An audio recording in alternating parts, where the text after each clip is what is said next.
Welcome to federal का मानचंद्र। आज हम शुरू करने वाले हैं क्लास 9 इंग्लिश फेडरल बोर्ड का मॉडल पेपर। तो आज है ना मॉडल पेपर पूरा डिटेल में है ना सॉल्व करेंगे। अब इंग्लिश का मॉडल पेपर शुरू करते हैं।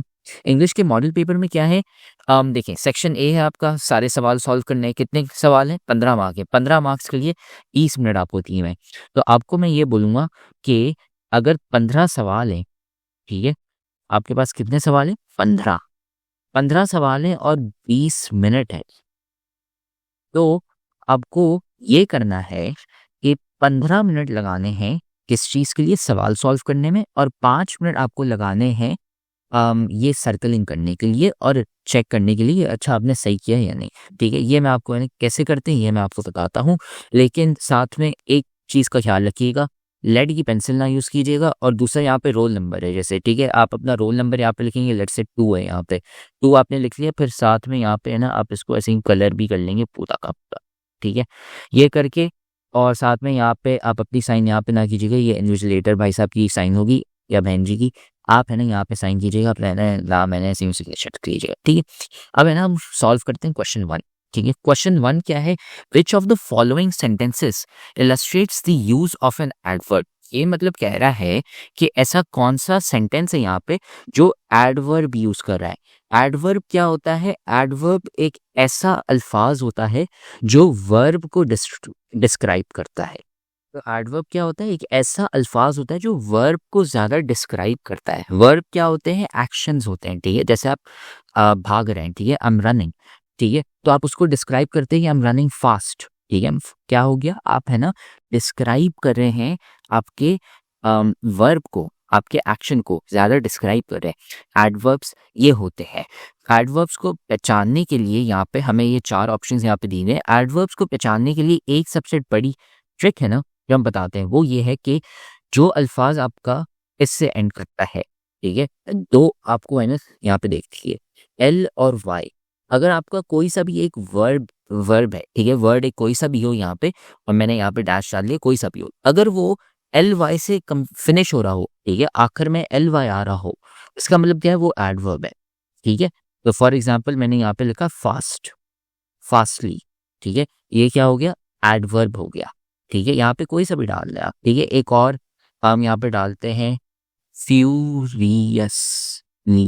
ठीक है, ये क्या है? एडवर्ब बन गया। कैसे? ये वर्ब्स को है ना डिस्क्राइब करेंगे। एडवर्ब्स की ये है ना एक होती है कि 95% आपके जो एडवर्ब्स होते हैं ना वो एल वाई से फिनिश होते हैं यहाँ पे। ठीक है, तो अब यहाँ पे देखते हैं option number A, the cat is furry. नहीं, ये गलत हो गया। क्यों? क्योंकि यहाँ पे ऐसा कोई अल्फाज नहीं है जो आपके वर्ब को है ना डिस्क्राइब करे। यहाँ पे कोई वर्ब भी नहीं है। कैट, फरी नहीं। फरी क्या है? एडजेक्टिव है। कैट क्या है? नाउन है। वर्ब है ही नहीं, तो ये तो ऑप्शन है ही नहीं। फिर she सैंग beautifully at the concert. ये देखें यहाँ पे, ये ब्यूटिफुली, ये आपका एडवर्ब है। क्यों? क्योंकि ये गा रही है। सैंग, सैंग क्या है? गाना क्या है? वर्ब है। ये आप गा रहे हो, ठीक है, आप कैसे गा रहे हो? बहुत खूबसूरत तरीके से आप गा रहे हो, ब्यूटिफुली। तो इसलिए इसका आंसर है ना बी हो गया डायरेक्टली। ठीक है, आगे ऑप्शन देखने की कोई जरूरत नहीं है, ये है ना गारंटीड है कि भाई ये एडवर्ब है, ये हमारा आंसर हो गया। लेकिन फिर भी है ना हम मॉडल पेपर वैसे प्रैक्टिस करें तो देखिए, the book on the table is new. यहाँ पे कोई वर्ब नहीं है, तो उसकी वजह से यहाँ पे कोई एडवर्ब भी नहीं है। ये भी एक और ट्रिक हो सकती है, आप लोग ये देख सकते हैं कि यार सेंटेंस में कोई वर्ब है या नहीं। ठीक है, फिर यहाँ पे he is a fast runner, यहाँ पे भी कोई वर्ब नहीं है, यहाँ पे रनर है। ठीक है, वो क्या हो गया? नाउन हो गया। फास्ट एडजेक्टिव हो गया। तो सिर्फ एक ही सेंटेंस है जिसमें वर्ब है, क्या है? सैंग, और वो आपको है ना डिस्क्राइब कैसे कर रहा है? ब्यूटीफुल। ठीक है, तो ये हमारा एडवर्ब हो गया पहला सवाल। ठीक है, फिर यहाँ पे क्वेश्चन नंबर 2 पे आते हैं। क्वेश्चन नंबर 2 में क्या है कि pick out the sentence with the correct use of main and subordinate clause along with appropriate transitional device। ठीक है, तो सबसे पहले आपको एक ऐसा ऐसा सेंटेंस ढूंढना है जिसमें क्या हो? Main and subordinate clause. मैं यहाँ पे लिखूंगा लेट्स से मेन। ठीक है, मेन सेंटेंसेस में या मेन क्लॉजेस लिखने वाला हूँ। Let's say I bought a car, मैंने ना गाड़ी एक खरीदी। ठीक है, फिर मैं लिखता हूँ यहाँ पे बिकॉज आई लाइक, यहाँ पे नहीं बिकॉज हटा दे, बिकॉज आई लाइक ड्राइविंग। मैंने लिखा यार मुझे गाड़ी चलाना है ना बहुत पसंद है, ड्राइविंग पसंद है यार। ठीक है, अब मैं यहाँ पे लिखता हूँ बिकॉज आई लाइक ड्राइविंग। ठीक है, ये क्या है, ये आपका एक सबऑर्डिनेट क्लॉज है। सबऑर्डिनेट क्लॉज और मेन क्लॉज को हम एक और चीज़ भी कहते हैं, जो हमने ना हमारे लेक्चर्स में आपको बताया है। इसे हम कहते हैं इंडिपेंडेंट, ठीक है, इंडिपेंडेंट। और यहाँ पे हम कहते हैं डिपेंडेंट, ठीक है, ये इसका एक और नाम है। इंडिपेंडेंट और डिपेंडेंट का मतलब क्या होता है? डिपेंडेंट का मतलब ये है कि यार ये किसी और चीज पे डिपेंड करता है, बस तर्जुमा कर लें। और इंडिपेंडेंट का क्या मतलब है? ये है ना, खुद अकेले भी रह सकता है। और जैसे मैंने यहाँ पे लिखा है बॉट अ कार, ये एक कंप्लीट सेंटेंस है, सेंटेंस पूरा हो गया, मुझे और कुछ डालने की जरूरत नहीं है। लेकिन यहाँ पे क्या लिखा हुआ है? डिपेंडेंट, मतलब इसके साथ ये जो सेंटेंस है ना, बिकॉज आई लाइक ड्राइविंग, साथ में मुझे कुछ और डालना पड़ेगा, वरना नहीं तो आपका सेंटेंस है ना वो खाली अधूरा, इनकम्प्लीट होगा। कैसे? बिकॉज आई लाइक ड्राइविंग, इसका आप तर्जुमा करें, क्योंकि मुझे गाड़ी चलाना पसंद है, क्योंकि मुझे गाड़ी चलाना पसंद है। मैं अगर यहाँ पे रुक गया, सामने वाला बोलेगा आगे तो बोलो, क्योंकि मुझे पसंद है, आगे उसको तो बोलो। आगे क्या है? आगे यहाँ पे हम लिखेंगे एक कंप्लीट सेंटेंस क्या होता है? बिकॉज आई लाइक ड्राइविंग, क्योंकि मुझे गाड़ी चलाना पसंद है, इसलिए मैंने गाड़ी खरीदी है। ठीक है, ये होते हैं आपके क्या? Independent and dependent clauses. ठीक है, main coordinate, main clause and subordinate clause. अब मैंने पढ़ाते हैं डिपेंडेंट और इंडिपेंडेंट, क्योंकि डिपेंडेंट और इंडिपेंडेंट का मतलब ही ये होता है। ठीक है, और आसान भी रहता है याद करना। लेकिन अगर मेन और सबऑर्डिनेट ऐसे एग्जाम में दे दिया तो आपको ये याद होना चाहिए कि इंडिपेंडेंट और डिपेंडेंट कौन से होते हैं, उनका मतलब क्या होता है। अब हम आते हैं मॉडल पेपर में, और यहाँ पे अगर हम देखें कि सबसे पहला क्या है option? She went to the store because she needed milk. अच्छा, अब यहाँ पे अगर आप देखें, she went to the store, वो गई स्टोर से, स्टोर पे गई, ठीक है, सही है। क्यों? क्योंकि उसको खरीदना था क्या? दूध। अब ये है ना, यूज कर रहा है आपका मेन और सबऑर्डिनेट क्लॉज, वो तो सही है, लेकिन गलत तरीके से यूज कर रहा है। कैसे गलत तरीके से यूज कर रहा है? क्योंकि आपका सबऑर्डिनेट क्लॉज पहले आना चाहिए। ठीक है, यहाँ पे लिखा हुआ है along with appropriate transitional device. इसका मतलब ये है कि जिस फॉर्मेट में मैंने यहाँ पे लिखा है ना, ये है ना आपका ट्रेडिशनल है ना, एक स्टाइलिंग फीचर है। ठीक है, तो आपको है ना ऐसे यूं लिखना है, because I like driving I bought a car. ये उस फॉर्मेट में नहीं लिखा हुआ, भले वो सब ऑर्डिनेट और मेन क्लॉज यूज कर रहा हो, लेकिन क्योंकि यहाँ पे लिखा हुआ है अप्रोप्रिएट ट्रांजिशनल डिवाइस, उसकी वजह से है ना ये जो आपका ऑप्शन है ये यहाँ पे गलत हो गया। फिर हम आते हैं नेक्स्ट ऑप्शन में, बिकॉज शी नीडेड मिल्क। ठीक है, अच्छा उसको दूध चाहिए था, वो है ना मार्केट चली गई, सही है। Because she needed milk, she went to the store. Main clause and subordinate clause दोनों यूज हो रहे हैं, और साथ में ट्रांजिशनल डिवाइस भी है, वो भी अप्रोप्रिएट है, सही है। तो ये है ना इसका सही ऑप्शन है। आप यहाँ पे रुक सकते हैं, लेकिन आगे भी है ना हम साथ में देख लेते हैं थोड़े से options. She went to the store, she needed milk. अब यहाँ पे एक फुल स्टॉप यहाँ पे लगाया हुआ है, ठीक है, सेमी कॉलन। सेमी कॉलन का मतलब क्या होता है? वही फुल स्टॉप की तरह ही होता है, लेकिन क्योंकि यहाँ पे है ना, यहाँ पे आप देखिए बाकी सेंटेंसेस पे बिकॉज यूज किया गया है। क्यों? एज ए कनेक्टिव, यहाँ पे कनेक्टिव नहीं है, उसकी वजह से ये गलत, ये आप है ना कट करते हैं। फिर यहाँ पे बिकॉज शी नीडेड मिल्क, फिर फुल स्टॉप आ गया यहाँ पे, she went to the store, ये गलत है। क्यों? क्योंकि यहाँ पे सबऑर्डिनेट क्लॉज जो आपका डिपेंडेंट क्लॉज है उसको as a main clause use किया गया है, because she needed milk. Again वही मैंने आपको बोला, क्योंकि आपको दूध चाहिए, आपने फुल स्टॉप लगा दिए, सेंटेंस खत्म, नहीं, ये गलत है। आगे बोलो, आगे इसको कनेक्ट करना पड़ेगा, she went to the store, comma लगेगा, इसलिए ये गलत हो गया। इसका जो आंसर है ना फाइनल, वो हो गया हमारा बी। क्वेश्चन नंबर 3 पे, the red car sped down the highway. ठीक है, अच्छा एक लाल गाड़ी है, वो है ना हाईवे पे है ना भाई, बहुत तेज से चल रही है, ठीक है, तेज स्पीड बढ़ा दी उन्होंने। The underline part of the sentences, अब यहाँ पे ऑप्शंस दिए हुए हैं। अच्छा, अब अगर हम ऑप्शंस देखें, descriptive adjective, demonstrative adjective, possessive adjective and interrogative adjective. ये एडजेक्टिव की टाइप्स, आपको ये तो पता है कि यार अच्छा ये है ना लाल है यहाँ पे, ठीक है। अब है ना ये कौन सा टाइप का एडजेक्टिव है? ये है ना डिस्क्रिप्टिव एडजेक्टिव है। क्यों? क्योंकि ये गाड़ी को डिस्क्राइब कर रहा है कि अच्छा ये गाड़ी है ना लाल है, इसलिए ये ना डेमोन्स्ट्रेटेड है, डेमोन्स्ट्रेटिव है। क्यों? क्योंकि वो उसकी प्रॉपर्टी वो उसके साथ है ना कनेक्ट नहीं कर रहा, वो है ना डिस्क्राइब कर रहा है। पोजेसिव और इंटेरोगेटिव भी इसलिए नहीं होंगे। ठीक है, तो ये हो गया हमारा क्वेश्चन नंबर 3। फिर आते हैं क्वेश्चन नंबर 4 पे। क्वेश्चन नंबर 4 में क्या है? Choose the option illustrating the use of present participle.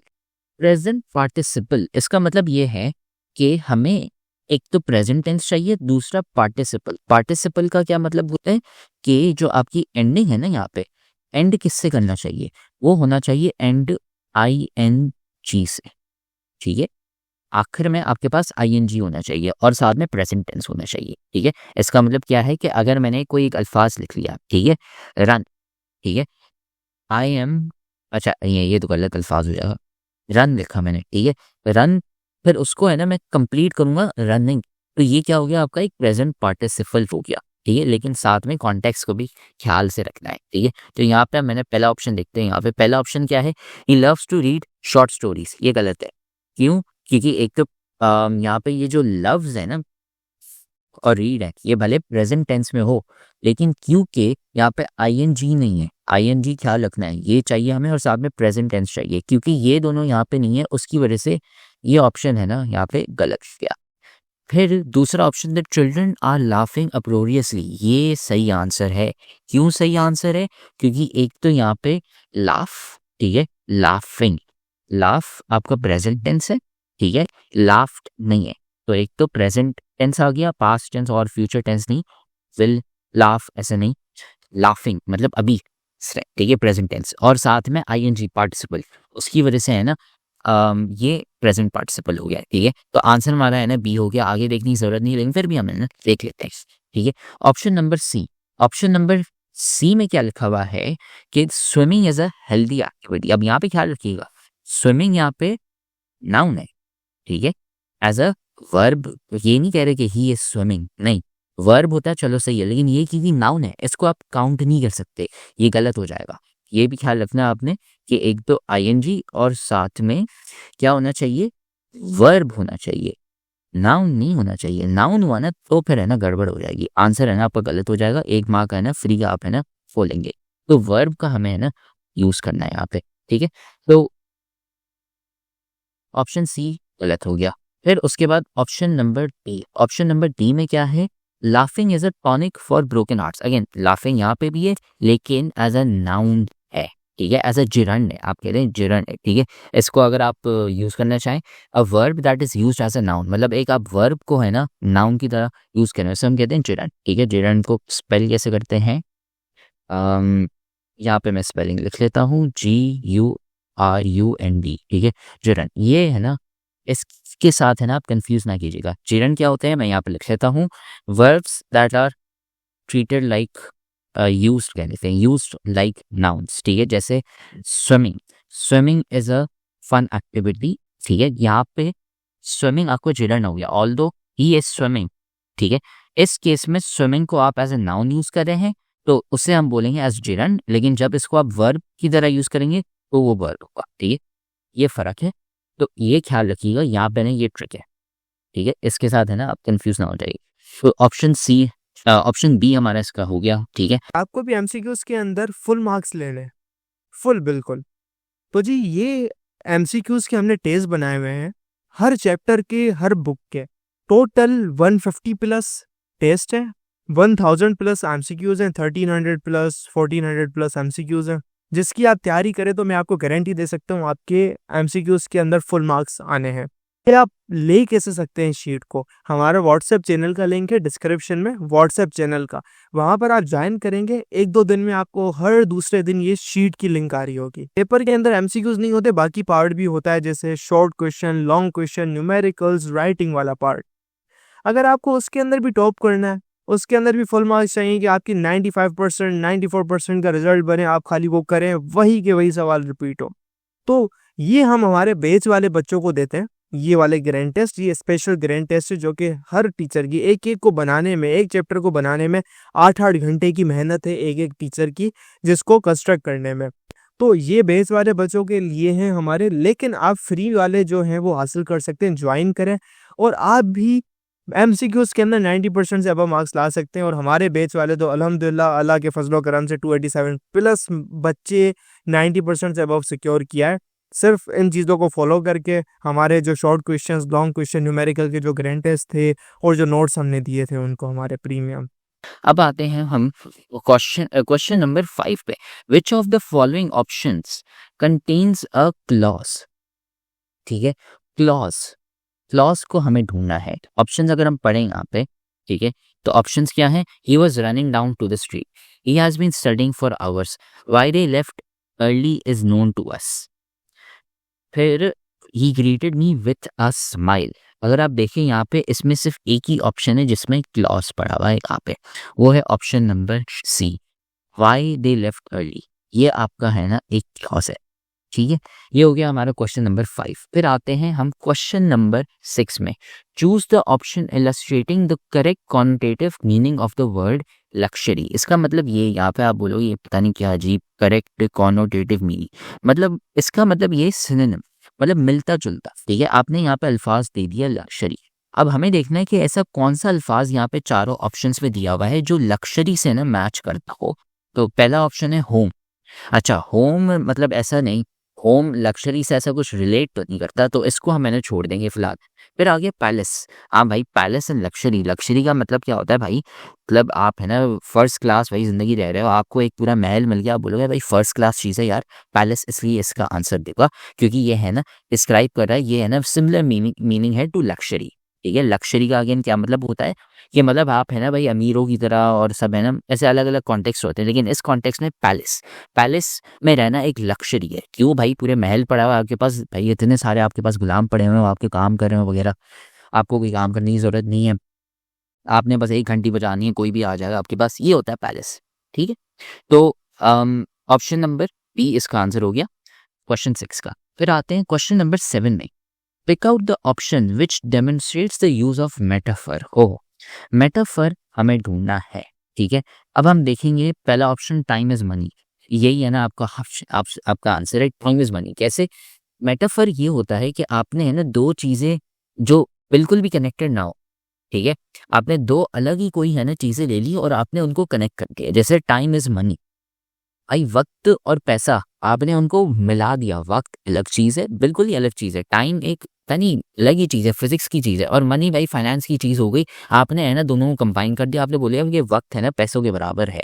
ऐसे हम कहते हैं मेटाफर, आपने दो अनरिलेटेड चीजों को रिलेट कर दिया, दो चीजें जो बिल्कुल भी कनेक्टेड ना हो उनको आपने है ना कनेक्ट कर दिया एक साथ, ठीक है। तो ऐसे कहते हैं हम टाइम इज मनी मेटाफर, ठीक है। बाकी भी ऑप्शंस देख लेते हैं यहाँ पे कि ये वाली गलत क्यों है। The wind whispered through the trees, यहाँ पे हवा जो है उसको ट्रीज के साथ कनेक्ट किया गया है। कैसे? विस्पर्ड के साथ। विस्पर कौन करता है? इंसान करता है, तो इसे हम बोलेंगे पर्सोनिफिकेशन। ये आंसर गलत है।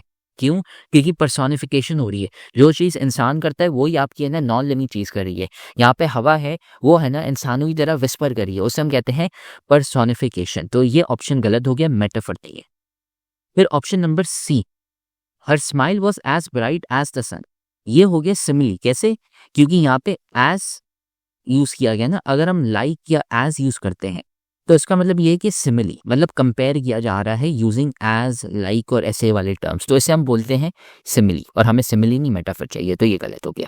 फिर option number D, the leaves rustled in the autumn breeze, यहाँ पे वही जैसे ऑप्शन बी में हवा और पेड़ को कनेक्ट किया जा रहा था, यहाँ पे भी है ना हवा और पत्तों को है ना कनेक्ट किया जा रहा है, लेकिन रसल क्या है, एक इमेजरी टाइप है, वरना नहीं तो आप इसको है ना लगभग पर्सोनिफिकेशन भी कहते हैं, मतलब आधी पर्सोनिफिकेशन है, उसकी वजह से ये भी गलत है। हमारा सिर्फ मेटाफर एक है, वो है ऑप्शन नंबर ए, ठीक है। फिर आ गया which of the following sentences is imperative. अब इम्पेरेटिव का मतलब क्या है? इम्पेरेटिव का मतलब ये है कि आप है ना डायरेक्टली उसको एक ऑर्डर दे रहे हो, या फिर आप डायरेक्टली एक है ना स्टेटमेंट उसको दे रहे हो, ठीक है, ऑर्डर कर रहे हो उसको। तो हम पहला ऑप्शन देखते हैं, after finishing your homework will you go out and play. नहीं, ये इम्पेरेटिव नहीं है, ये क्वेश्चन है। क्वेश्चन और इम्पेरेटिव अलग चीज होती है। फिर option B, running through the meadow the dog chased butterflies, ये एक डिस्क्रिप्शन है, ये डिस्क्राइब कर रहा है, एक सेंटेंस है, नॉर्मल सेंटेंस है, इम्पेरेटिव नहीं, तो ये भी नहीं किया। Option C, the old book with the worn out cover had beautiful pictures, ये है ना अगेन किताब को है ना डिस्क्राइब कर रहा है, नहीं, ये गलत है। Option D, go straight and turn left, ये आपका आंसर है। कैसे? क्योंकि उसने बोला कि सीधे जाओ और लेफ्ट टर्न मार लो, ये है ना ऑर्डर काइंड ऑफ आप दे रहे हो उसको, है ना डायरेक्टली बता रहे हो क्या करने के लिए, डिस्क्राइब नहीं कर रहे, इसलिए इसका आंसर हो गया T, the go straight and turn left, ठीक है। तो स्टूडेंट्स, हमारे इस साल की आखिरी बैच का आगाज होने जा रहा है, जो कि मार्च के अंदर और अप्रैल के अंदर जो आपके एग्जाम्स होने वाले हैं फेडरल बोर्ड के, ग्रेड 9 और 10 के, और उसके बाद जो क्लास 11 के एग्जाम्स होने वाले हैं, उसकी तैयारी के लिए फ्रॉम ज़ीरो आपकी ये बैच स्टार्ट की जा रही है, जिसकी लास्ट डेट फॉर रजिस्ट्रेशन है, उससे पहले आपको एनरोल करवाना होगा 28 सितंबर 2025 तक, ये लास्ट डेट है हमारी। अच्छा जी, इसकी फ़ी आपको पता है कितनी है? सिर्फ़ और सिर्फ़ 300 रुपए पर महीना एक सब्जेक्ट। यानी 300 रुपए पर महीना सब्जेक्ट आप पे करें। आपके चैप्टर टेस्ट होंगे, लाइव क्लास रिकॉर्डिंग्स होगी, मंथली टेस्ट लिए जाएँगे, होमवर्क दिया जाएगा। जो टॉपर बच्चे होते हैं हमारी एकेडमी के, जिनकी टॉप परसेंटेजेस आ रही होती है 505 मार्क्स, 499 मार्क्स एंड 509 मार्क्स। ये जो टॉप बच्चे होते हैं, इनके नोट्स और साथ-साथ ये सारी की सारी फैसिलिटी, टीचर सपोर्ट, कोई सवाल है, डाउट क्लासेस हो गई, और सबसे इम्पोर्टेंट एग्ज़ाम के अंदर लिखा कैसे जाता है, बच्चों को तो लिखना ही नहीं आता, वो सारी सिर्फ़ और सिर्फ़ 300 रुपए में पर महीना एक सब्जेक्ट। तो अच्छा जी, रजिस्ट्रेशन कैसे करवाएँ इस चीज़ की? ये आपके पास नंबर है, इस नंबर पे आप हमें क्या करें, मैसेज करें व्हाट्सएप पे। सर, हमें आपकी बैच जॉइन करनी है, क्लास 9 की, क्लास 10 की, क्लास 11 की, हमें ये सब्जेक्ट पढ़ने हैं। आप हमें पेमेंट का मेथड बता दें। ये सारी डिटेल्स, पेमेंट कहाँ पर भेजनी है, रिसिप्ट आपको शेयर करनी है, आगे क्या प्रोसेस है, छोटा-सा कुछ नहीं करना, खाली ये मैसेज कर देना है, हमारी टीम आपको पूरा गाइड करेगी और बैच के अंदर ऐड करेगी। अटेम्प्ट करें, आप ग्रैंड टेस्ट दें जहाँ से 80% पेपर मिलता है, गेस्ट पेपर, आपके एग्ज़ाम के अंदर सारे मार्क्स। और मज़े की बात बताऊँ क्या है? अगर आपकी 83% से कम मार्क्स आते हैं, तो आपको 100% फ़ी रिफंड कर दी जाएगी आखिर में जब रिज़ल्ट आएगा। क्योंकि हमारी एक लगी हुई है इतने सालों की मेहनत, जहाँ पर किसी बच्चे के मार्क्स कम आते ही नहीं हैं। क्योंकि हमारे पास बेहतरीन दुनिया के टीचर्स हैं, फैसिलिटीज़ हैं, वो हम प्रोवाइड कर रहे हैं साथ-साथ, जो कि बच्चों को पर्सनली गाइड करते हैं, मेंटर करते हैं। So this is all about and you can join this. और अगर नहीं आते आपके मार्क्स, हम आपको पूरा रिफंड देने के लिए तैयार हैं, जो कि आज तक कभी नहीं हुआ। फिर आते हैं हम क्वेश्चन नंबर 9 पे। 9 में क्या लिखा हुआ है यहाँ पे? Choose the option which illustrates the use of an abstract noun. Abstract क्या होते हैं? सबसे पहले तो नाउन्स आपके ये होते हैं, हमने 5 कैटेगरीज दी है। नेम, किसी का नाम, प्लेस, कोई जगह, एनिमल, थिंग्स, ठीक है। नेम, प्लेस, एनिमल, थिंग्स, ठीक है। ये हो गए आपके नाउन्स। अब आ गया एब्स्ट्रैक्ट नाउन्स। एब्स्ट्रैक्ट नाउन्स में आप क्या करते हैं? आप नाउन्स ये वाले यूज नहीं करते, ठीक है। नेम, प्लेस, एनिमल्स, थिंग, आप है ना एक एडजेक्टिव या फिर हमें ना क्या करते हैं, एक आइडिया या फिर एक फीलिंग, ठीक है। आइडिया या फीलिंग को हम क्या बना देते हैं? नाउन बना देते हैं, ठीक है। तो इसमें आपका किसी का नाम नहीं होगा, किसी बंदे की कोई जगह, नाम, जानवर या चीज़ें नहीं होगी। इसमें क्या होगा, आपने एक आइडिया या फीलिंग ले ली, ठीक है। लेट्स से आपने ले लिया यहाँ पे मायूसी, डिप्रेशन। आपने डिप्रेशन को नाउन बना दिया, ठीक है। कैसे, वो हम देखते हैं। लेकिन क्योंकि आपने एक आइडिया या फीलिंग को नाउन बना दिया, उससे हम कहते हैं एब्स्ट्रैक्ट नाउन्स, ठीक है। Turning ideas slash feelings into nouns, इसे हम कहते हैं एब्स्ट्रैक्ट नाउन्स, ठीक है। अब हम यहाँ पे आते हैं, ऑप्शंस देखेंगे अगर। Choose the option which illustrates the use of an abstract noun. A cat chase the mouse across the yard. यहाँ पे नाउन्स कौन से आपके?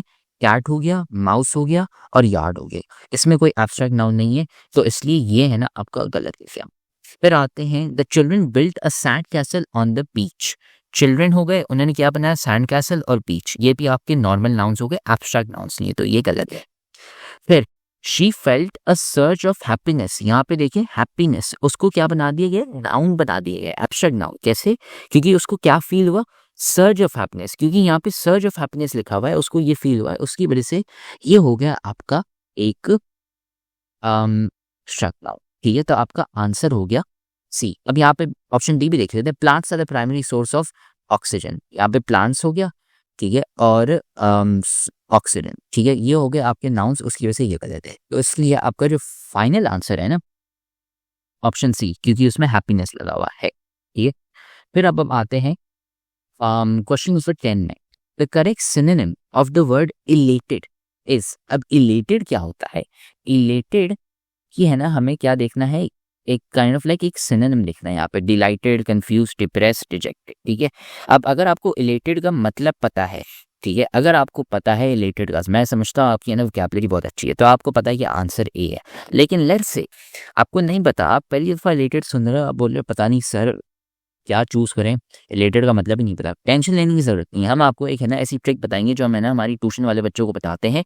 आप ये देखें कि इनके मतलब क्या है, क्या वो पॉजिटिव है या फिर वो नेगेटिव है, पॉजिटिव और नेगेटिव का क्या मतलब है? पॉजिटिव का मतलब यार कि है ना बहुत ही अच्छी चीज़ हो, ठीक है? अच्छी चीज़ या जैसे आप ले लें फॉर एग्ज़ाम्पल हैप्पीनेस। आप सुनते हैं तो एक तो अच्छा ये अच्छी चीज़ है, ठीक है? वॉन एन अवार्ड, ठीक है? आप जीत गए, ठीक है? तो मतलब ये भी एक अच्छी चीज़ है। नेगेटिव में चीज़ कौन-सी है? जैसे आप मायूस हैं, ठीक है? सैड हो गए, ठीक है? और लेट्स से आप है ना परप्लेक्स्ड हैं, ठीक है? ये क्या होती है जब आप ये सुनते हैं तो समझ आता है कि अच्छा ये नेगेटिव है, मतलब ये अच्छी चीज़ें नहीं है। हम क्या चाहते हैं? पॉजिटिव और नेगेटिव। पॉजिटिव में हम ऐसी चीज़ें डालें जो है ना अच्छी चीज़ें हों और नेगेटिव में हम कौन-सी चीज़ें डालें जो बुरी चीज़ हो। अब यहाँ पे देखते हैं हम option number A. Option A में क्या लिखा हुआ है यहाँ पे? डिलाइटेड। डिलाइटेड का मतलब आपको पता है खुश होना। डिलाइटेड मतलब आप खुश हो गए, ये अच्छी चीज़ है, तो इसलिए हमने उसको कह दिया पॉजिटिव है। फिर आ गया option number B, confused. Confuse मतलब यार अच्छा आप है ना परेशान हैं और साथ में पता नहीं क्या करना है, ये है ना एक बुरी चीज़ है, तो इसलिए हम इसको नेगेटिव कह देंगे। ठीक है? कन्फ्यूज़ का मतलब वही हो गया, आप है ना परप्लेक्स्ड हैं या पता नहीं कन्फ्यूज़्ड हैं, आप ये नहीं चाहते, ठीक है? आप है ना चाहते हैं भई हमारा जो दिमाग है बिल्कुल है ना क्लियर होना चाहिए, वो अच्छी चीज़ होती है। आप है ना भटके हुए हैं, गुम हुए हैं, नहीं वो गलत है, ठीक है? वो अच्छी चीज़ नहीं है, वो बुरी चीज़ है, इसलिए हमने उसको नेगेटिव कह दिया। फिर आ गया डिप्रेस्ड। डिप्रेस्ड का क्या मतलब है? डिप्रेस्ड का मतलब यार आप मायूस है, सैड है, ये भी क्या है? एक नेगेटिव चीज़ हो गई, बुरी चीज़ है, ठीक है? ये अच्छी चीज़ नहीं है, आपको खुश होना चाहिए हमेशा।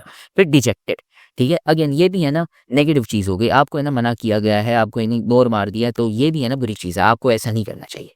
अब यहाँ पे देखें 3 चीज़ें नेगेटिव है, 1 चीज़ पॉज़िटिव है। क्योंकि हमें पता है कि यार ये जो 3 चीज़ें हैं यहाँ पे, ये नेगेटिव हैं, तो ये क्या है? ये ऐसी चीज़ें हैं जो एक दूसरे से मिलती-जुलती हैं और ये एक वाइट चीज़ है जो है ना अलग है सबसे। उसकी वजह से हमारा आंसर क्या हो गया? ए, क्योंकि हमें पता है कि ये है ना अलग है हर किसी से और ये तीनों है ना ये मिलती-जुलती हैं। ये है ना ट्रिक हम है ना ट्यूशन वाले बच्चों को बताते हैं और ये है ना 90% ऑफ द है ना केसेस में ये चल जाती है ये ट्रिक, ठीक है? अगर आपको अल्फाज का मतलब नहीं पता है रिलेटेड का, तो ये है एक ट्रिक, ठीक है? आपको भी ट्यूशन में आना है, हम ऐसी है ना ट्रिक्स आपको बता देंगे ठीक? लेकिन अभी है ना हमने आपको मॉडल पेपर में बता दिया, ऐसी ट्रिक्स है ना आप अपने एग्जाम में यूज़ कीजिएगा, 2 दिनों में पेपर है, ठीक है? अब यहाँ पे आ गया question number 11, either stay here और go out. This sentence illustrates the use of क्या? Subordinating conjunction, coordinating conjunction, correlative conjunction and adversative conjunction. अब यहाँ पे देखें आइदर एंड और को अंडरलाइन किया गया है। आइदर एंड और, ठीक है? ये क्या है? ये आपकी है ना कोरिलेटिव कंजंक्शन है। कैसे कोरिलेटिव कंजंक्शन? ये आपने है ना पढ़ा हुआ है कि जब आइदर और यूज किए जा रहे हैं वो है ना रिलेशन में होते हैं, काइंड ऑफ आइदर और एक है ना कोरिलेशन है उनके बीच में, उसकी वजह से है ना इसका आंसर है सी, ठीक है? क्वेश्चन 11 सही हो गया। फिर आते हैं हम क्वेश्चन नंबर 12 में। यहाँ पे क्या है? Choose the sentence which illustrates the use of A compound preposition. Compound preposition मतलब प्रपोजिशन तो आपको पता है क्या होते हैं। अब कंपाउंड मतलब एक से ज्यादा अल्फाज हो, ठीक है? He went to the store, to यहाँ पे प्रपोजिशन है लेकिन एक है सिर्फ, तो इसलिए ये आपका है ना आंसर नहीं है। प्रपोजिशन आपको पता होना चाहिए क्या होते हैं, ठीक है? अगर आपको प्रपोजिशन की लिस्ट चाहिए तो आप यहाँ पे जाएंगे प्रपोजिशंस लिस्ट, गूगल पे आप चले गए, प्रपोजिशंस की सारी लिस्ट आपने निकाल दी। अबव, अबाउट, अक्रॉस, ये सारे ना प्रपोजिशंस होते हैं, सारे ये याद करने की जरूरत नहीं है, लेकिन आपको पता होना चाहिए प्रपोजिशन क्या होने चाहिए। लेकिन ये कॉमन प्रपोजिशन है, एक दफा आप है ना एग्जाम से पहले प्रपोजिशंस देख लीजिएगा, ठीक है? लेकिन प्रपोजिशंस क्या होते हैं? बस बेसिकली ना कनेक्शंस होते हैं, कनेक्ट करने के लिए होते हैं चीजें, ठीक है? प्रपोजिशंस आपको पता होने चाहिए। तो यहाँ पे एक ऐसा प्रपोजिशन है जिसमें सिर्फ एक अल्फाज है, हमें ये नहीं चाहिए। They will meet after lunch, यहाँ पे भी है ना एक प्रपोजिशन वाला अल्फाज है, मतलब एक ही अल्फाज है। कंपाउंड का क्या है? कंपाउंड मतलब एक से ज्यादा अल्फाज होने चाहिए, ठीक है? तो ये तो गलत हो गया। फिर यहाँ पे she was happy due to her promotion, ठीक है? टू भी यहाँ पे एक ही है, तो ये गलत है। फिर आखिरी वाला यहाँ पे आप देखें, ये सही है। कैसे? She arrived at the party in spite of heavy rain.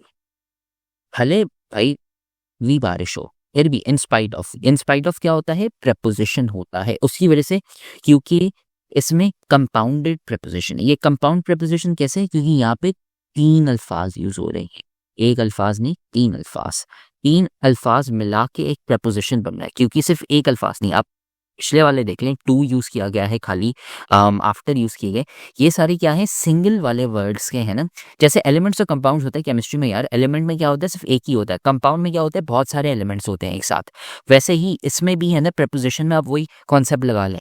In spite of मतलब एक प्रेपोजिशन नहीं, सारे प्रेपोजिशंस एक साथ मिला के, तो इसलिए इसका आंसर डी हो गया, बाकी सारे आपके गलत। ठीक है, केमिस्ट्री अगर आपने नहीं पढ़ी, फर्स्ट केमिस्ट्री तो हर किसी ने पढ़ी हुई होगी यहाँ पे, तो कह रहे हैं। ठीक है, अब आते हैं हम, she work through out the year, the underlying part of the given sentence is an. अब यहाँ पे क्या दिया हुआ है, थ्रू आउट द ईयर, मतलब पूरे साल है ना इसने काम किया है। तो इससे हम क्या कहते हैं, तो ये है ना, सबसे पहले यहाँ पे देखें फ्रेजेस हैं, कौन से, adverbial, adjectival, prepositional and adverb of a manner. ठीक है, इसका जो आंसर है ना वो है आपका ए, एडवर्बियल फ्रेज। क्यों, क्योंकि है ना ये डिस्क्राइब कर रहा है, क्या डिस्क्राइब कर रहा है, उसके काम को। ये है ना वर्ब उसका जो था ना, उसको डिस्क्राइब कर रहा है। अच्छा, ये है ना पूरे साल काम करेगी, पूरे साल क्या करेगी, यहाँ पे देखें थ्रू आउट द ईयर, पूरे साल, पूरे साल क्या करेगी, काम कर रही थी।